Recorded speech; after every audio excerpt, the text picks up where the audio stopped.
আরেকটা জিনিস যেটা সবথেকে বেশি আমরা ভুল করে থাকি, আমরা প্রিহিট করি না ওভেন। এবার যে কোনো কেক বেকিংয়ের জন্য যখন দেওয়া হয়, সেটা যদি প্রপার হিটে না যায় তখনই ভেতর থেকে কাঁচা থেকে যায় আর হুম। ওপরটা কুক হয়ে যায়।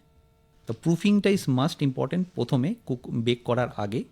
দেন বেক করার সময় ওভেনটাকে প্রিহিট প্রপারলি করতে। কেকটা যখন প্রুফ করতে হয়, রেস্টিংয়ে রাখতে হয়, আমরা সঙ্গে সঙ্গে কি করি, কেকটাকে যখনই বিট করি, ডিম ব্যবহার করতে পারে, অনেকে এখন ডিমের জায়গায় দই ব্যবহার করে, বেকিং সোডা বেকিং পাউডার ব্যবহার করে, সেক্ষেত্রে কি আমরা রেস্টে রাখি না।